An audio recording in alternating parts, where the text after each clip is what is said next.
চাদর নাই, কিন্তু মুরব্বী সবগুলার গায়ে চাদর। দেখো চাকায়া, এই চাচারা তো আমার সব পরিচিত চাচা। অর্থ হইল এই বৃদ্ধের এই দুর্বলতা তাকে চাদর গায়ে দিতে বাধ্য করেছে। তার শরীরে শীতের অনুভূতিটা বেশি, ঠিক কিনা বলেন না কেন? কিন্তু তোমরা নওজোয়ান, তোমাদের অধিকাংশ কারো গায়ে চাদর নাই। তোমরা দেখো ভাইয়া, আমার গায়ে কোনো চাদরই নাই। তাইলে বুঝাইতে চাইলাম এই শক্তির সময় যৌবন। যুবক চাইলে পাহাড় কাইটা সমান করতে পারবে। যুবক চাইলে সাগর নদী মাটি দিয়ে ভরাট করে দিতে পারে। একটা এলাকার যুবক ছেলেরা যদি চায়, সবার হাতে হাতে মদের বোতল পৌঁছাই দিতে পারবে। একটা সমাজের ছেলেরা যদি চায়, সবার হাতে হাতে নামাজের মুসল্লাও তুলে দিতে। অতএব ছেলেরা, তোমরা যারা যুবক আয়োজন করছো, আমি তোমরা উৎসাহ দেই, একটু আগাও। এখানে থাইমা যাইও না। একটা মাহফিল করছি, এক ফোটলা বিরিয়ানি খাওয়াই দিছি, খালাস না বন্ধু, একটু আগাও। তোমরা আবার বসো, যে কয়জনে মাহফিলের আয়োজন করছো তোমরা আবার বসো, যে আমরা কেমনে একটু ভালো হইতে পারি, একটু চরিত্রবান হইতে পারি, আমরা কেমনে নিজেরা নামাজ ধরতে পারি। একটু যদি হিম্মত করো যুবক।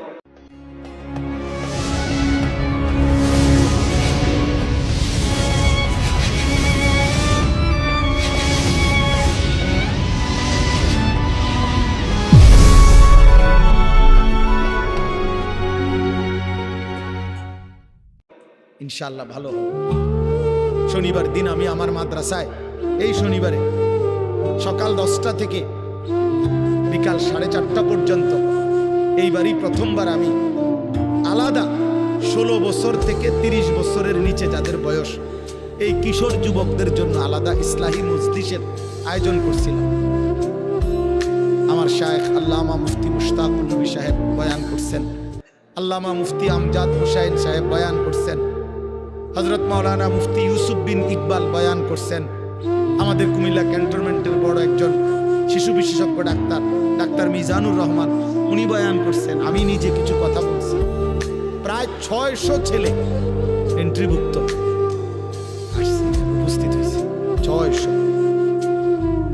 সন্দ্বীপে, চট্টগ্রামে আমরা প্রতি বছর সন্দ্বীপ যাই, সেখানে 4টা-5টা ছেলে ফজরের নামাজের জন্য, তারা বন্ধু কলেজের ছেলে, 4-5 জন ছেলে মাত্র। ওরা একদিন সিদ্ধান্ত নিছিল, ওরা সবসময় ফজরের নামাজ পড়তো, ওরা একদিন সিদ্ধান্ত নিছে যে ফজরের পরে তারা সন্দ্বীপ তো সাগরের পারে, তো সাগরের পারে হাঁটতো তারা। তো তারা একদিন সিদ্ধান্ত নিছিল আজ থেকে 1 বছর আগে, যে আমরা সকালবেলা না হাইটা চলো আমরা বন্ধুদেরকে ফজরের জন্য জাগাই, ফজরের ক্যাম্পেইন করি, ফজরের জন্য গণসংযোগ করি। এই 4-5 জন ছেলে উদ্যোগ নিয়ে শুরু করছে। ঠিক 1 বছরের মেহনতে এই গত নভেম্বর, 24 সালের নভেম্বরে আমি গেছি মাহফিলে, ওইখানে তারা আমার লিস্টেড। ফজরের পরে আমি তাদের জন্য আলাদা বয়ান করছি, তাদের আলাদা মাহফিল হয়েছে ফজরের পরে। মানে রাতে আমি যেই প্যান্ডেলে ওয়াজ করছি, ওই প্যান্ডেলটা তারা সকালের জন্য আবার ভাড়া নিছে। বুঝেন না এই কথা? আমি ওখানে ছিলাম, আর ওখানে রাত্রে আসা যায় না, ওইটা সন্দ্বীপে স্পিড বোট দিয়ে আইতে যাইতে হয়, তো রাইতে আওয়ানোর সিস্টেম নেই, থাকতে হয়। এই জন্য ফজরের পরে আবার বয়ান করছি 1.5 ঘন্টা। তো ওরা, আমি বললাম এত ভোরে ছেলেরা আইবনি, কয় হুজুর আসবে ইনশাল্লাহ, আপনি দেখেন। তারা আমারে দেখাইছে কাগজে কলমে লিস্টেড করা প্রায় 4,500 ছেলে এখন ফজরের নামাজ। যুবক চাইলে কি না পারে, যুবক চাইলে ভাঙতে পারে, যুবক চাইলে গড়তে পারে, যুবক চাইলে বুলডোজার দিয়ে সমান করে লাইতে সমান করে ফেলতে। আবার সেই ভাঙার উপরে যুবক চাইলে গড়তেও পারে। আল্লাহ তাআলা নওজোয়ানের শরীরে অসম্ভব হিম্মত দান করছে, অসম্ভব। এই জন্য বাপ, আমি যুবক যারা, তাদেরকে উৎসাহিত করলাম। মহান আল্লাহ পাক রব্বুল আলামিন আমাদেরকে বলছেন, আমি তোমাদের ইমানদার, ইমান নিলাম, আমি ইমান দিছি বান্দা। আমি গত বছর যখন তাবলীগের সফরে ছিলাম দিনাজপুর জেলায়, গত বছর আগস্ট মাসে ৭২ বছর বয়স্ক একজন হিন্দু লোককে কালেমার দাওয়াত দিছিলাম। ওনার 2 ছেলে মুসলমান, ওনারে আমি 2.5 ঘন্টা কালেমার দাওয়াত দিছি। আমরা 3 জন আলেম মিলে কত অনুনয় বিনয় করছি, কাকুতি মিনতি করছি, কাঁদছি, চোখের পানি ফেলছি।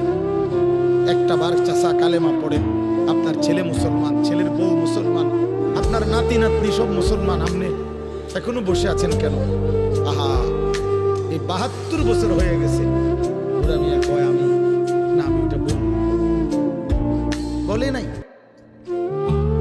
আমি আমার সাথীদের কাছে, আমার 26 জন সাথী নিয়ে চিল্লায় গেছি, 16 জন আলেম, এক চিল্লা সফরে 950 মানুষ আল্লাহর রাস্তায় বের হয়েছে। আল্লাহই করাইছে। তো বলতেছিলাম, আমি সাথীদের কাছে এসে বলছিলাম যে দেখেন ৭২ বছর বয়স হয়ে গেছে, এক আল্লাহর বান্দা তার জবান দিয়া কোনোদিন তার মালিকের নামটা, আমারে আপনারে আল্লাহ তাআলা কত বড় তৌফিক দিছে যে আমরা কত হাজার বার, লক্ষ বার কালেমা লা ইলাহা ইল্লাল্লাহ মুহাম্মাদুর রাসূলুল্লাহ এটা যে আমরা পড়তে পারি, পড়তে পারছি, এই সৌভাগ্যের কৃতজ্ঞতা কি? এটা যদি আল্লাহ আমগো জবান দিয়ে কোনোদিন না বলাইতো। কথা বলে না বাপ, এই ছেলেরা মিয়া, এই আব্বা যারা নামাজ পড়ো না, আরে না ফরমান, তুই যদি হিন্দুর ঘরে জন্ম নিতে, তুই যদি ইহুদির ঘরে জন্ম নিতে, তুই যদি খ্রিস্টানের ঘরে জন্ম নিতি, বেটা কি হতো জীবন যদি কোনোদিন কালেমার আহ্বান না শুনতাম? তুমি তো মুসলমানের ঘরে জন্ম নিয়া এভাবে ইমানকে ফেলে দিলা, মুসলমানের ঘরে জন্ম নিয়ে এভাবে নামাজকে প্রত্যাখ্যান করলা। ছি ছি ছি, তোমারে দেখে তো হিন্দুও হাসবে, তোমারে দেখে তো ইহুদিও হাসবে, তোমারে দেখে তো খ্রিস্টানও হাসবে যে দেখছো হয় নাকি শ্রেষ্ঠ জাতি, ওদের ধর্ম নাকি শ্রেষ্ঠ ধর্ম, ওদের ধর্ম কোরআন নাকি শ্রেষ্ঠ কিতাব, ওদের শ্রেষ্ঠ ধর্ম ওদেরই পছন্দ হয় না, ওদের শ্রেষ্ঠ কিতাব ওরাই পড়তে পারে না। এটা কিসের শ্রেষ্ঠ? কথা বলেন না। তাহলে আমি তো আমার ধর্মের অপমান। কথা বলেন না, আমি আমার ধর্মের অপমান না, আমি আমার কোরআনের অপমান। এজন্য তোমরা যারা বেনামাজি ছেলে, তোমরা ধর্মের অপমান।